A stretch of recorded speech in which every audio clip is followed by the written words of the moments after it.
honor to introduce tonight's speaker, Dr. Valentine Moghadam, Professor of Sociology, Affiliated Faculty, Department of Political Science, Affiliated Faculty, Department of American Studies, Director, Women's Studies, Purdue University. Tonight, she will speak on states and women's movements, family law reform in Iran and Morocco. Well, thank you very much. I'm really delighted to be here. I want to thank Siena College and the Department of Sociology, and especially Dr. Cherukuri for the kind invitation. I've really enjoyed my stay here so far.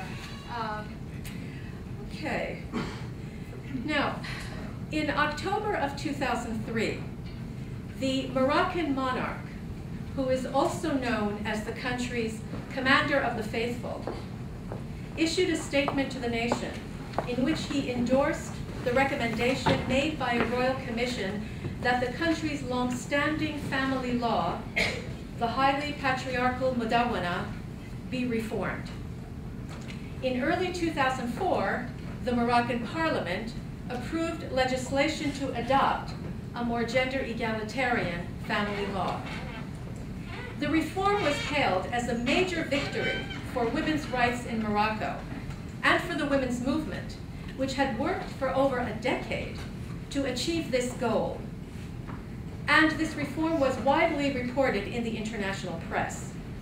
Since then, women's organizations and government agencies, including the judiciary, have collaborated to implement the new family law promoted via the frames of emancipatory Islam, national development, and children's welfare. Excuse me. Now, in contrast, in June 2005, in the transition between President Khatami's term in Iran and the incoming presidency of Mahmoud Ahmadinejad, a group of Iranian women's rights activists staged a protest in front of Tehran University to demand change for equality, including repeal of articles in the Civil Code that place women in a subordinate status, and articles in the Penal Code which do the same and which sanction dire punishments for adultery. The activists were also galvanized by rumors of the imminent closure of non-governmental organizations. The following year, a similar protest was broken up by police. Subsequently, the authorities launched a series of arrests, prosecutions, and harassment of activists that continues to this day. What explains the differences in Morocco and Iran? In particular, why do some movements succeed in securing the policy outcomes they seek, while others fail to realize their objectives? And in general, how do feminists achieve their goals in an authoritarian polity and a conservative culture? The Middle East and North Africa region is not usually associated with social movements other than Islamist movements. Nevertheless, women's movements have become vocal and visible in the past 2 decades, especially in countries such as Algeria, Iran, Morocco, and Turkey. And many of those women's movements call for democratization as well as women's rights. Within Middle East women's studies, a large body of work examines family laws and women's legal status, and the ways in which the laws are upheld by the state and by religious institutions. What are family laws?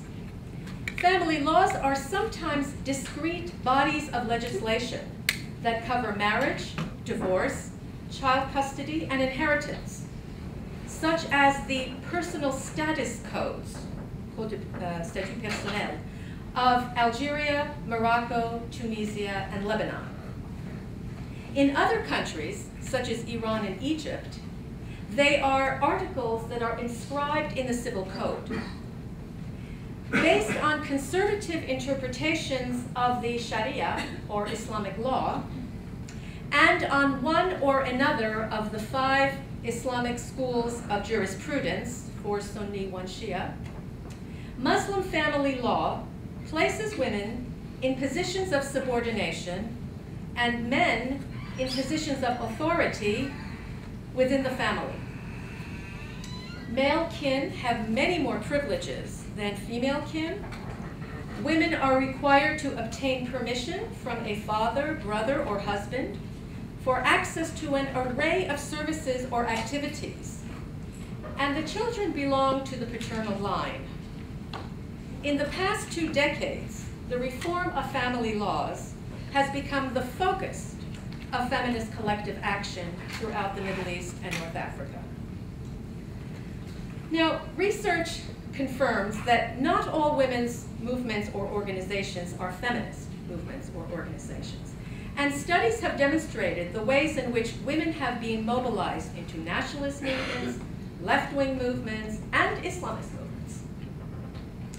Islamist movements, for example, often have large numbers of women supporters mobilized into ladies' organizations. And they are typically hostile to feminist movements and organizations, which they see as dangerously secular and culturally alien. In many countries, Islamist women's groups and secular women's groups have conflicting agendas and exhibit mutual antipathy in a pattern similar to the feminist and anti-feminist organizations that appeared in the United States in the 1970s. And these organizations may draw on existing religious and cultural frames to widen their social base and legitimate their claims.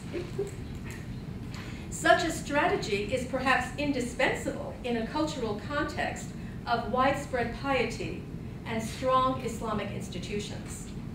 In Iran, Morocco, and elsewhere, feminist activists, whether they are self-defined feminists or what some of us call de facto feminists, women's rights activists who perhaps do not use the term feminist because it is politically or culturally unwise, these activists walk a fine line between stressing the universality of women's rights and the ideal of gender equality on the one hand, and asserting the religious and cultural legitimacy of their progressive visions on the other. So why study the feminist campaigns in Morocco and Iran? Well, these countries were selected for comparison because of the historical significance of the family law reform in Morocco, because of the international visibility of the Iranian reform movement, both the feminist campaign, the 1 million signatures campaign, which I will talk more about presently, and also last year's green protests of the summer of 2009 and afterwards. And I chose to study these 2 cases also because of the striking differences in the outcomes of the 2 respective feminist campaigns in the new century. Both Morocco and Iran are Muslim-majority countries situated in the Middle East, one in the Middle East, the other in North Africa, that have witnessed the emergence of dynamic feminist movements comprised of educated and employed women with political awareness and international connections. In both cases, women's rights activists have been influenced by the global women's rights agenda.